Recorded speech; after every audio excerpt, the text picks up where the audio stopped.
Town business, baby.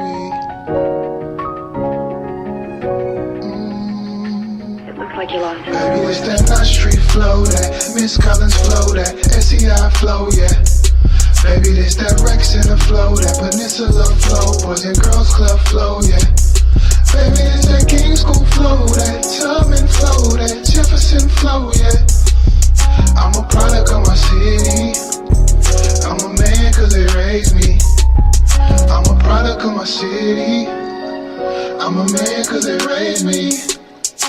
As long as I'm breathing, you get love from me. I say you living comfortably, you say you deep in love with me. But only time will tell and see. If it gets tough, you bet on me. Walk through fire and hell with me. Will our love and loyalty be tested? If I commit a crime and get arrested, will you find another man that next me? I know you never had a nigga, your face as real as this. I know sometimes I'll make you question if you really wanna take that risk. Then leave your man and come with me. It's that Knott Street flow, that Miss Collins flow, that SEI flow, yeah. Baby, this that Rex. Good morning, everybody. My name is Dwayne McClinton. I'm the president of Yahoo Southside Culture Club. I'm doing an interview with Aaron G about Dream Big. It's pretty much like a mentorship program, and we just want to let people know like what Dream Big is about and our objectives for Dream Big. Good morning, Aaron G. How you doing? I'm doing good. How you doing today, man? Doing all right. I think this interview is necessary, and so we're just going to go ahead and kick it off. So I'm going to ask you, what made you join the gang? Well, it's kind of complex, man. I joined the gang real young. I was around 12 or 13 when I joined the gang that I decided to be from. But it was probably a combination of my environment, my peers, my family. You know, my mother had me. She was 12, turning 13, so she wasn't in my life. My father wasn't in my life, so you know, I was placed as a burden upon my grandparents. They really couldn't be attentive to me, so I saw that out in the streets. You know, I got my identity from the streets, you know, and most of my peers, they were either flirting with gangbanging, they either had fathers, mothers, cousins that were a part of the gang that I joined, and just that gang just seemed to run that whole community. So it was ultimately I just joined the gang. It just seemed like the best move for me as a child. You know, Basically, pretty much just adapted to the environment. Definitely. So, if you could be that young individual who joined that gang back then, say if you had a second chance to redo it, would you do it again? Why not? Of course not. Nah, I'm 42 years old, so you know, in retrospect, when you look back at the decision I made when I was 12, no, you know, definitely not. Many reasons. You know, we wreaking havoc upon our communities, upon our families, upon ourselves. We perpetuating poverty, we perpetuating murder. Not only that, we just, you know, I fell into a deep hole of depression and PTSD and anxiety. All these things come with the gang life. You know, just senseless violence, a lot of things that's indescribable. But no, definitely not. You know, I winded up getting a 37.5-year sentence, you know what I'm saying, based upon gang crimes. You know, lost many friends, I've been shot, you know, no, definitely not. Yeah. All right, so share your thoughts about how do you think Portland can reduce gun violence in the community? I think if they bring everybody to the round table, you know, not just, you know, the judicial system, you know, the DAs, the judges, the police officers, you know, law enforcement or whatnot, they need to bring the gang members to the table.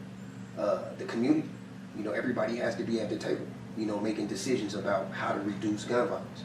You know, it's more of a comprehensive approach instead of just locking people up or just, you know, throwing money at the wrong situation. So I think everybody has to be there to make the decisions, you know, all the way from the top to the bottom. Yeah, so I get it. It is imperative for like the gang leaders to be sitting at that table. Sort of like Mayor Paul Young did in Memphis. I read about his approach, and I thought that was very creative. And he called them in to ask them like what they wanted. And out of that, they said really like one of their main concerns was like they needed jobs. Like they was fellas, they couldn't get jobs, so it was hard for them to get jobs. Or they needed money so they could take care of their families. And so what they were doing, they was just in the street, you know what I'm saying, just running them up. But I thought that was kind of like some good information, because now that he brought them to the table and they shared like what they really needed, I thought that was very important, because we always, like a lot of times, we're not even included into the conversations. We just, the rules and stuff is just made just for us to follow. But if we in on those conversations, then I think that process is like reducing that gang violence even better, because now you're connecting with the people who's out there really affecting the city. And like he said in the article, they said like 80% of the violence is only from a small group of people. But he said he had to go in there and talk to them, and I thought that was important. So when he did that, I think it sparked something in them, you know,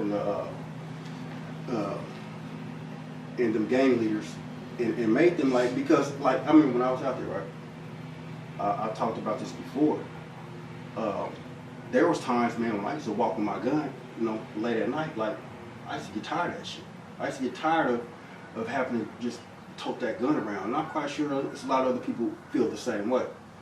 And but being included at them conversations is very important. So I think that we're gonna do the same thing. That's our plan with Dream Big.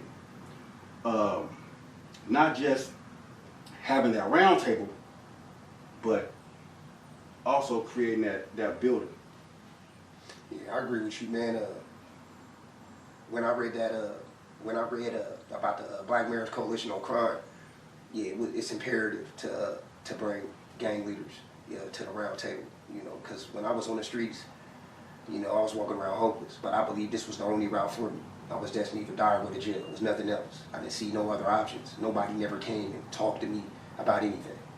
You know, it was lock them up, you know, throw them away, and that's been the narrative in the country, especially for black males. You know, so I think if somebody would have came and said, hey, these are the options, the alternatives, I think that would have changed the trajectory of my life. You know, so I think that's imperative.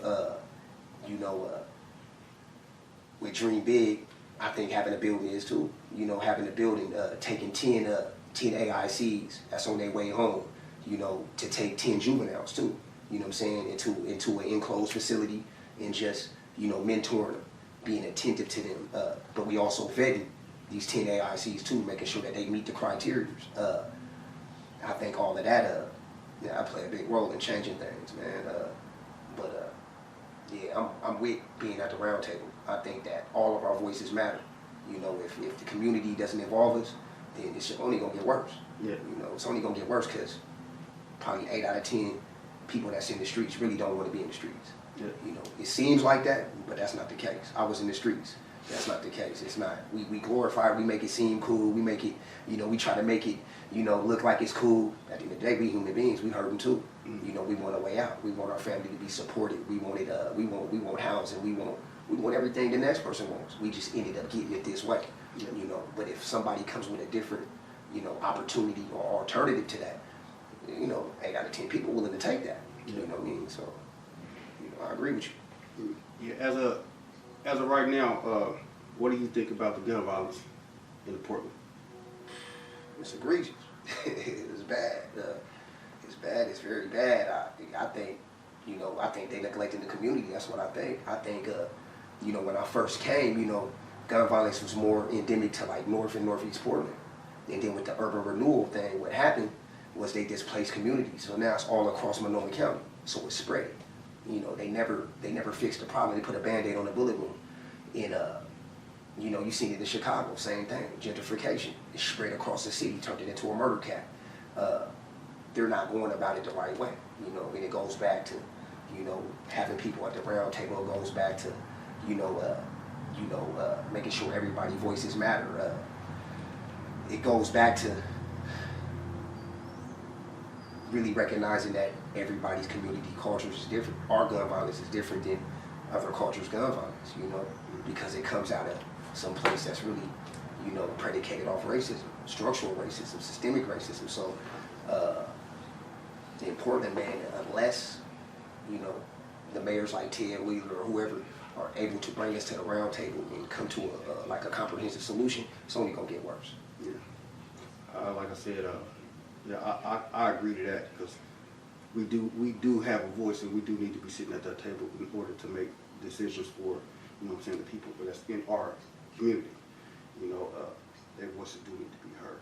So for Dream Big, when we created this program, we came with a couple of objectives. So expound on those is two main objectives. Well, the two main objectives, the number one objective is, you know, acquiring a building. You know, acquiring a building where, you know, we can get 10 individuals coming straight out of prison, and 10 juveniles coming out of the juvenile facilities where they can be housed in this facility, they can be mentored, and we can expand upon, you know, the historical ramifications, you know, financial literacy, finding themselves. And the second one, the second most imperative one, I think it's just expanding it across the United States of America. You know what I'm saying? In every city that has, you know, or that's impacted from gun violence, you know, which predominantly, you know, minority communities. Like I said, it comes with Dream Big, delivering real effective alternative methods for black youth involved in gun violence. So, you know, the acronym speaks for itself. Outside of that, I'm just with the mission, man. I'm just gonna keep pushing that narrative and pushing that mission, man, and just. Yeah. Also, I think it's imperative, man, for our voice to be at this table, this round table. We got to be at that round table. That's very important. And if you think about it, it's really a no-brainer. You know what I'm saying? If guys is participating in gang violence, you want to talk to them. You want to talk. You don't want to just ignore them like they're not there. They have to. You have to include these individuals at the table. So when they do that, we have results like they have in Illinois with Paul Young. We have to make that connection, and that's what I want us to do with Dream Big. I want us to make that connection with the city, to be at that table talking. You know what I'm saying? Because it's a lot of individuals who's in them streets who need a job, who need health care. You know what I'm saying? They have kids, so they have to take care of themselves, you know what I'm saying? And like I said, don't nobody really want to be out in the streets like that. Like once you get older, you get to thinking about the decisions that's made. Oh man, look, I couldn't even take my kids to the movies or to the mall because I'm in fear of something might happen to them while they're with me. I don't want that on my conscience. So it's a lot of individuals out there who was thinking just like me back then. You know what I'm saying? So we need to be included in the conversations, man. And that's one of the main important things with Dream Big. We have to make that connection. We have to. You know what I'm saying? So, and I think if we do that, I think we'll be able to reduce a lot of gun violence because we're including gang leaders to sit at this table and talk. And these individuals, we know they got influence and they can dictate, you know what I'm saying, what their homies is doing or not.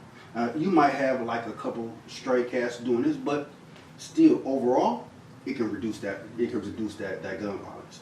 But because we all want to see some kind of money.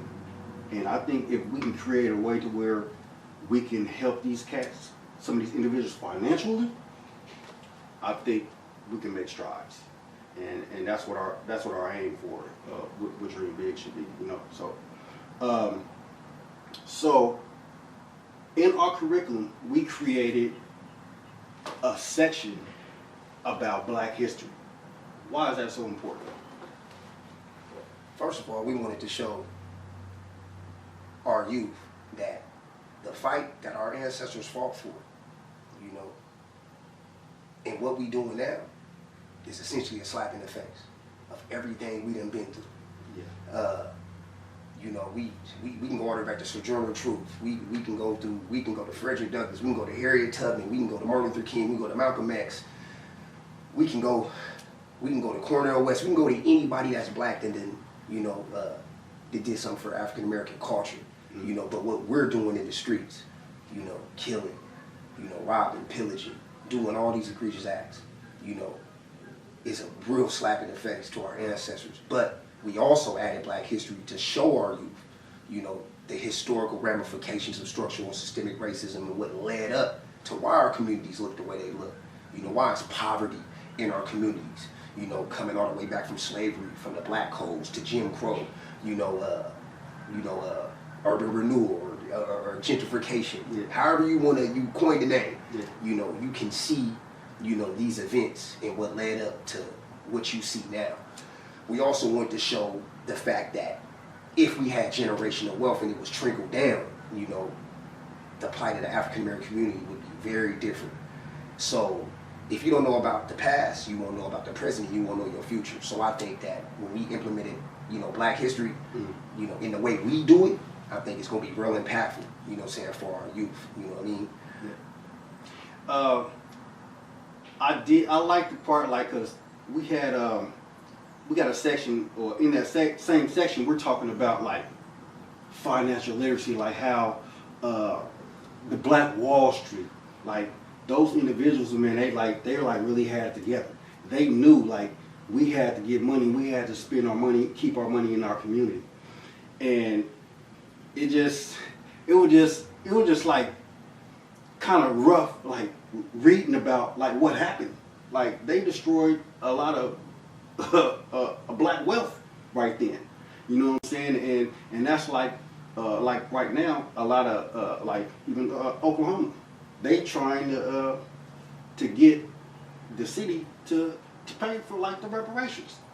And I think that that's important, because from all that wealth that was taken away just from that, just think if they would have left us alone and those families would have kept going and generating that wealth, do you think Tulsa, Oklahoma would have like more black people that's wealthy, you know what I'm saying, to be able to give back to the community and just have a better life?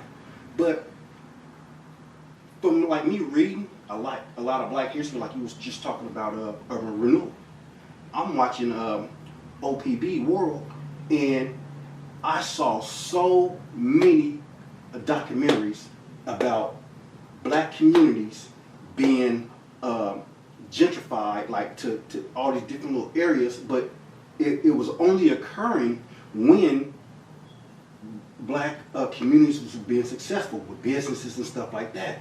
What they do, they put a freeway in there, move them out, and pretty much just like break up everything that they had going on. And it was crazy because I kept watching this, like I'm in PSU right now, and it's for Black Studies, and it was crazy because I'm in this Black Studies class, but now I'm watching this history, this Black history, and all I see is this urban renewal stuff. It was crazy because it all came on at the same time. We were studying urban renewal when I'm sitting here watching all this stuff going on this History Channel. It kind of like was like, whoa. So everything was like coming together. But it just let you know, like, that's what was going on with us. And that's why a lot of our families is in poverty. You know what I'm saying? Because they kept stripping away our wealth. Even like in Portland. You see what they did with the Emmanuel. See, the Albina district, they just took all of that. And now, so by me reading updated stuff on the Albina district, you see what they're doing? They're putting up these big high rises, these apartment buildings, putting blacks in it. But the blacks is sitting here seeing all the white people living in their houses, and while they up in these apartment buildings talking about they don't like going outside because they feel like they ain't even wanted in their own neighborhood where they grew up in. And that's crazy to me. But it's important for our youth to understand all of this history, and that's why we put that Black History part inside of Dream Big. They need to know that, you know what I'm saying? Because what we are doing right now, is really a slap in the face to our ancestors. Period. Definitely. All right. So give an estimation about how many funerals you think you've been to. 7 or 8. 7 or 8? 7 or 8, and I stopped going. Yeah. It's deplorable. What made you decide to just say, you know what, I can't do this no more. I can't go to no more of these funerals. There's too many people getting killed. There's only so many funerals you can go to. So I'm going to family funerals, friends and family funerals, and outside of my friends getting killed. It's one of them situations where it's just an emotional moment. It's too emotional, Yeah. So instead of going to funerals, we did other things, So, nah. Yeah. In Dream Big, we also have a part to where we want to treat trauma. And from somebody that's been in the streets, like dealing with the gang life, or just seeing any kind of shooting or anything, that's a traumatic event. Even going to the funerals, it's the same thing. So, what kind of solution are we going to use in Dream Big to deal with that problem? Well, we've been flirting with the idea of EMDR. It's eye movement desensitization and reprocessing. It's an 8-phase protocol, and what it does is it reprocesses the trauma, in a way that actually, somewhat cure the person of the symptoms that he inflicted with, from like PTSD or whatnot. So that's the method that we want to go for. We don't really want to go toward the medication side of things unless it's the last resort, but for the most part, that's what we've been talking about. And from what I've been reading about it, I think it's probably the best way to go about it. Yeah, I think it's gonna be. I think it'd be cool to have like the individuals who come to Dream Big to get treated with that process. Of course, with the permission of their parents, because the treatment cost, I think, is roughly like $8,000. But if they have medical care, the insurance can pay like the bulk of it. I think it'd be like maybe $100 and some dollars or something like that we have to pay per session. I think that would be a good method to use, because I was talking to a lady here. She recently retired, but she said if she wasn't at the end of her career, she was a behavioral health employee. So she said that if she wasn't at the end of her career, that's what she would do, because she said she had a couple of friends actually use that process and said it worked like 90% of the time. She said her friend said she's feeling way better now. So, but me, I haven't seen anything else that that I can say that would work, because after reading like about CBT and stuff like cognitive behavioral therapy, I don't know. I just feel like it's like a Band-Aid. Just my personal opinion. I just feel like CBT is like a Band-Aid. It's not like really helping the issue, just showing you how to cope with whatever you're dealing with. So that's why we really came to the conclusion that we wanted to use EMDR for Dream Big. So knowing that, do you think that the gang violence that's going on in our community, do you think that's a public health issue?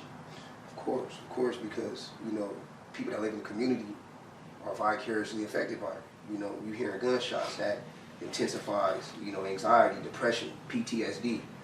You can get that secondhand, and that all, exacerbates health issues and things like that. So yes, it's a big public issue. It affects the whole community. Somebody down the street gets shot, it affects everybody. Mm-hmm. Not just the person that got shot or the person that did the shooting. It affects everybody. It is a public health issue. I read something about the American Medical Association talking about gun violence being a public health issue. You know, so yeah. So how do you think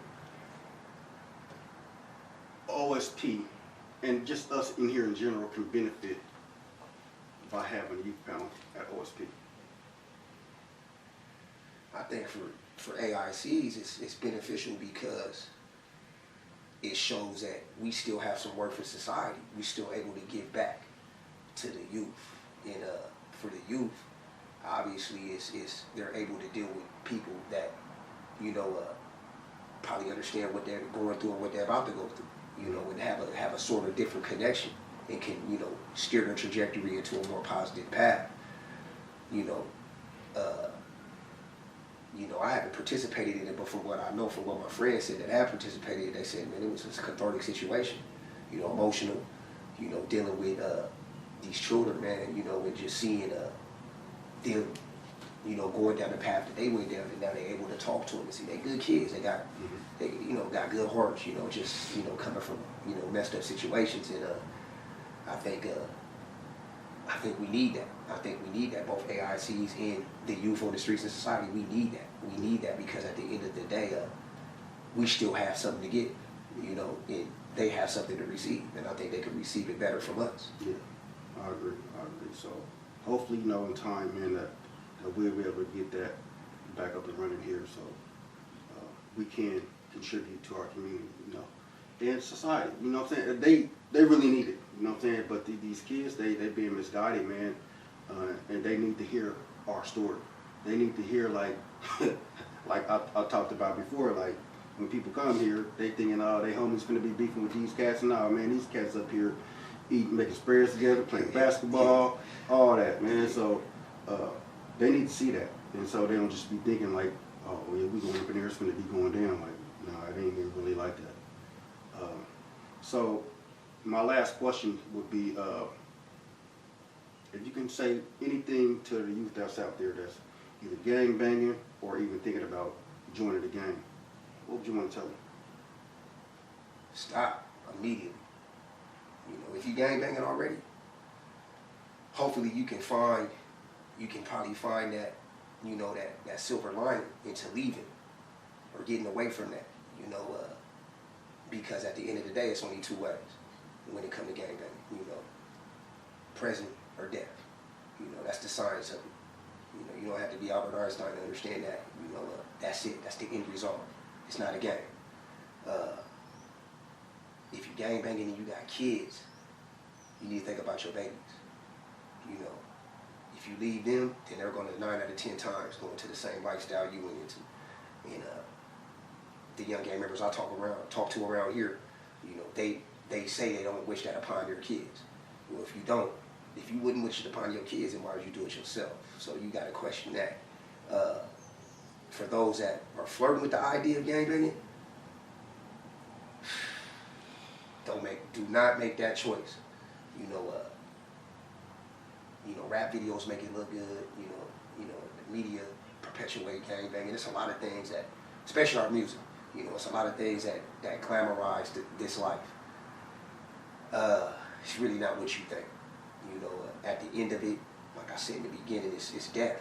It's death. It's incarceration. It's a life of poverty. It's a life of depression. It's a life of anxiety. A life of PTSD. You know, emotions that I feel all the time that I can't even balance. It's hard for me to balance.